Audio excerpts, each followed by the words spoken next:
menunaikan kewajiban kita, yakni melaksanakan ibadah salat Jumat.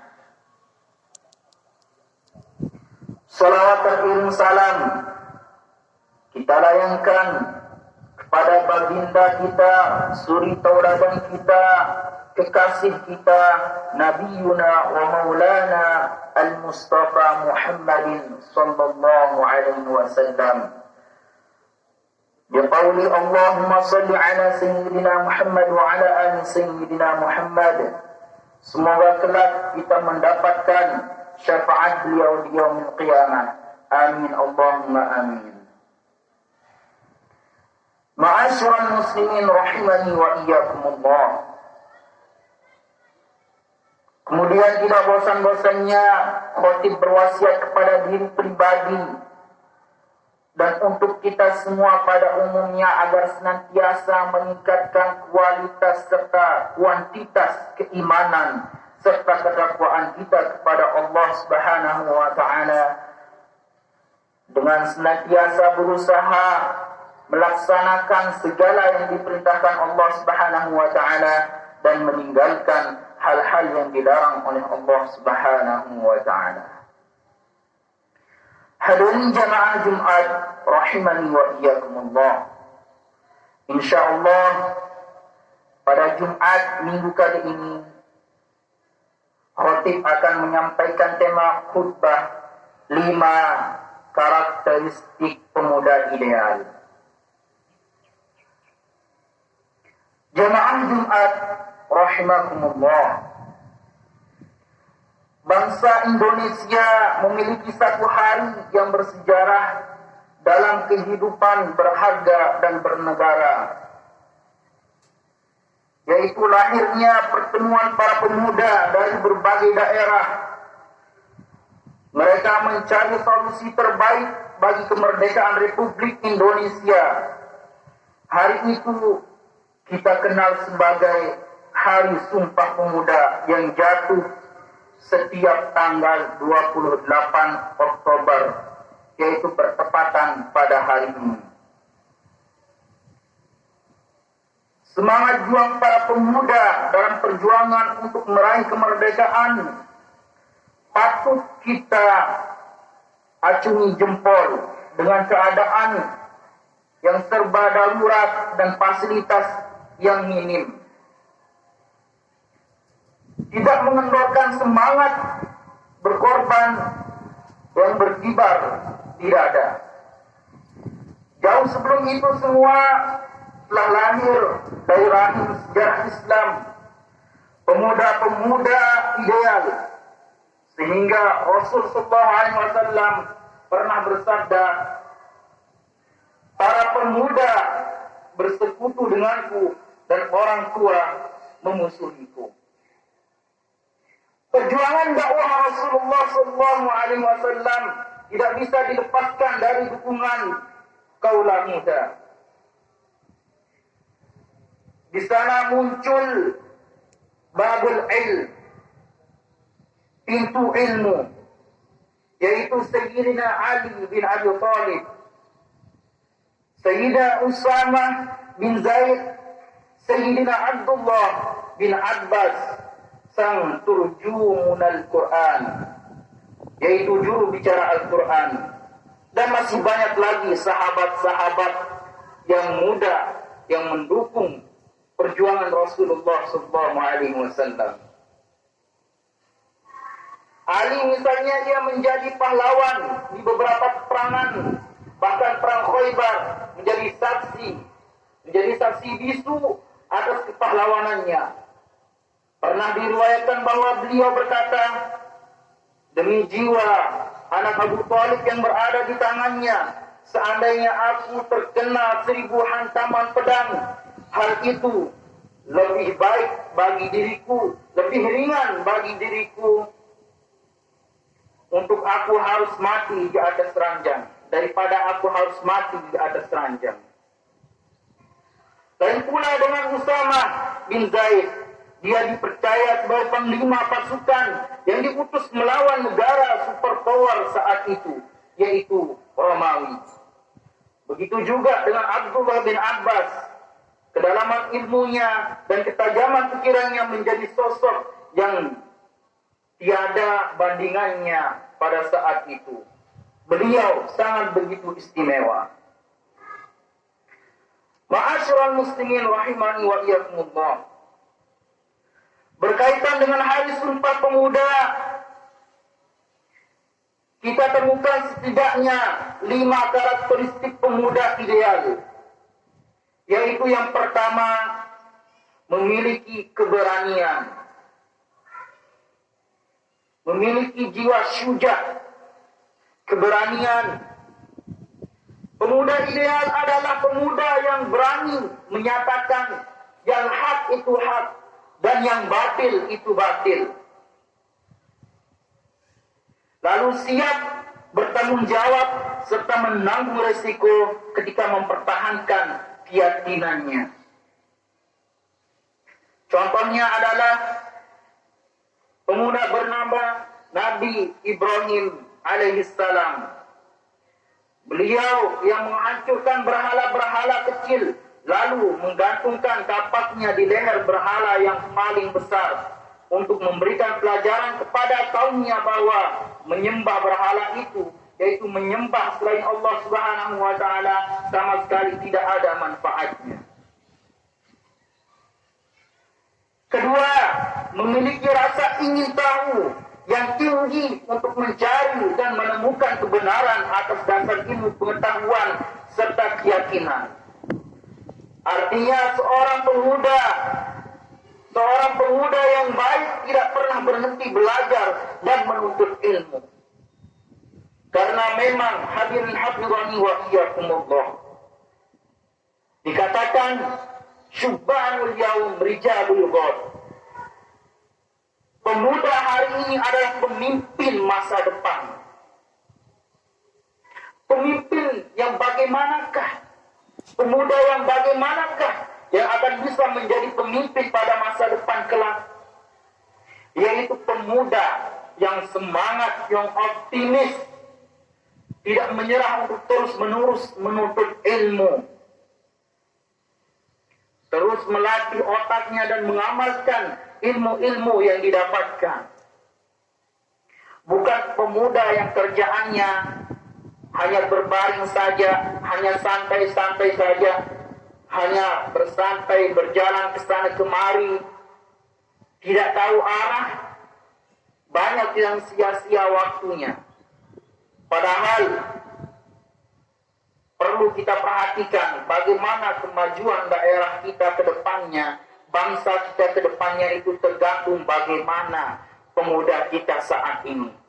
Kalau pemuda kita keseringan kebanyakan pegang HP, kita masih ragu bagaimana kemajuan bangsa kita ke depannya. Tapi kalau pemuda kita yang sering dia pegang adalah Al-Quran, yakni bukan hanya sekedar memegangnya, dia pelajari, dia kaji, dia pahami, dia amalkan. Kitab-kitab turas dia pelajari, dia amalkan, dia sebarkan. Insya Allah itulah yang akan menjadi pemuda yang akan memimpin di daerah kita, di bangsa-bangsa kita. Siapa lagi kalau pemuda yang berada di sekitar kita sekarang? Anak-anak kita yang ada di sini sekarang, mereka tidak akan selamanya menjadi anak-anak kecil. Mereka akan menjadi muda. Dan mudanya kelak perlu kita perhatikan. Dari sekarang, bagaimana dia kecilnya, dia membiasakan apa? Apakah dia terbiasa memegang gadget, HP, bermain game, atau dia itu terbiasa memegang Al-Quran, terbiasa dibawa majlis-majlis taklim ke kajian-kajian ilmu, atau terbiasa dibawa untuk pergi jalan-jalan saja. Ma'asyiral muslimin rahimani wa iyyakumullah. Kemudian karakteristik pemuda ideal yang ketiga adalah selalu berusaha untuk mencari komunitas dalam bingkai keyakinan dan kekuatan akidah yang lurus, seperti pemuda-pemuda Ashabul Kahfi yang dikisahkan Allah Subhanahu wa taala pada surah Al-Kahfi ayat 13 sampai 25. Jadi berkelompok bukan untuk huru-hara, bukan untuk hura-hura, untuk menyia-nyiakan waktu atau sesuatu yang tidak ada manfaatnya. Tapi berkelompok mencari komunitas, bergabung di organisasi-organisasi untuk semakin melatih, untuk semakin belajar bagaimana jati diri sebenarnya, bagaimana untuk mempelajari hidup ini, untuk memperbaiki daerah, masyarakat, dan bangsa ini. Para pemuda ideal mempunyai karakter persatuan, keguyuban, dan menyukai kebersamaan. Sayangnya kebersamaan dan loyalitas yang diberikan oleh sebagian pemuda kita justru untuk melakukan tindakan-tindakan negatif. Maraknya geng motor yang meresahkan masyarakat merupakan secuil contohnya. Namun, alhamdulillah, hadirin hafizani wa iyyakumullah, ada kita lihat di daerah kita, di kota Batam ini ada namanya Baikal Subuhan. Nah, ini bagaimana cara kita menarik pemuda-pemuda kita masuk di komunitas tersebut. Karena alhamdulillah dengan adanya komunitas Baikal Subuhan tersebut mengajak pemuda-pemuda dan orang-orang yang bergabung di dalamnya untuk senantiasa sholat subuh berjamaah dan menghadiri kajian-kajian ilmu dari para ustaz, para asatidz, para kiai-kiai, para ulama, para habaib. Hadirin hafizani wa iyyakumullah, itu contoh kecil komunitas atau organisasi atau kelompok-kelompok yang baik yang perlu untuk kita tarik pemuda kita agar gabung pada komunitas tersebut. Di sana kita bisa dapatkan ilmu. Semakin kita rubah kebiasaan kita yang tadinya malas untuk sholat subuh berjamaah, kita dari jam 3 bersiap-siap untuk melaksanakan ibadah sholat subuh berjamaah ke masjid-masjid. Hadirin hafizani wa iyyakumullah.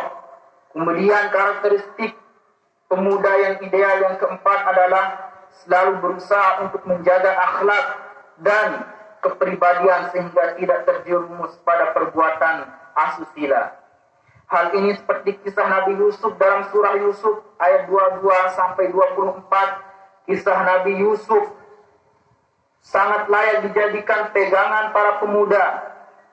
Di usia yang masih muda belia, Nabi Yusuf alaihissalam berhasil menjadi pujaan wanita di zamannya karena ketampanan wajahnya yang menyihir berbagai godaan dan rayuan mesra. Ia tampik sembari berlindung kepada Allah Subhanahu wa taala. Ketampanan Nabi Yusuf alaihissalam tidaklah dimanfaatkan oleh beliau untuk menarik wanita-wanita, tetapi beliau tolak semuanya.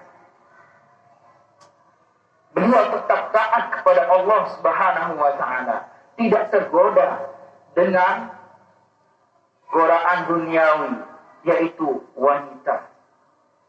Hadirin hafizani wa iyyakumullah. Kemudian yang terakhir, yang kelima, karakteristik pemuda yang ideal adalah tidak pernah menyerah dengan rintangan dan hambatan. Hal itu dicontohkan pemuda yang sangat mulia yang saat ini kita menjadi umatnya, yaitu Nabi Muhammad SAW, yang menjadikan tantangan sebagai peluang hingga ia menjadi pemuda yang bergelar Al-Amin, yang terpercaya oleh masyarakatnya.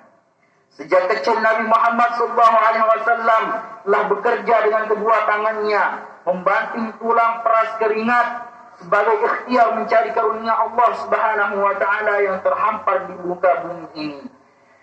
Beliau tidak duduk manis, berpangku tangan menunggu uluran tangan orang lain, namun justru beliau membantu mengurangi beban penderitaan orang lain. Sosok pemuda seperti Nabi Muhammad SAW yang seharusnya diteladani oleh para remaja, para pemuda kita, sehingga mempunyai etos kerja dan usaha yang profesional, yang baik dan mumpuni. Lewat etos kerja dan usaha itulah dalam usia yang sangat muda, gemblengan Rasulullah SAW telah mampu memberikan kontribusi yang luar biasa terhadap Islam dan umat Islam. Maka hadirin hafizani wa iyyakumullah, dalam memperingati Hari Sumpah Pemuda 28 Oktober, sosok pemuda ideal yang dicontohkan oleh tokoh-tokoh yang kami sebutkan tadi diharapkan bisa menjadi inspirasi bagi para pemuda Indonesia. Eksistensi pemuda memang sangat penting. Jatuhnya bangsa merupakan tergantung bagaimana pemudanya. Kemajuan dan bangunnya suatu bangsa, tingginya suatu bangsa tergantung bagaimana pemudanya. Sayyidina Abdullah bin Abbas suatu saat pernah berkata, "Ma ba'atsallahu nabiyyan illa wa huwa syabbun wa la utiyal ilma 'alimun illa wa huwa syabbun." Tidaklah Allah Subhanahu wa taala mengutus seorang nabi kecuali ia seorang pemuda, dan tidak pula seorang diberi ilmu oleh Allah kecuali ia adalah pemuda.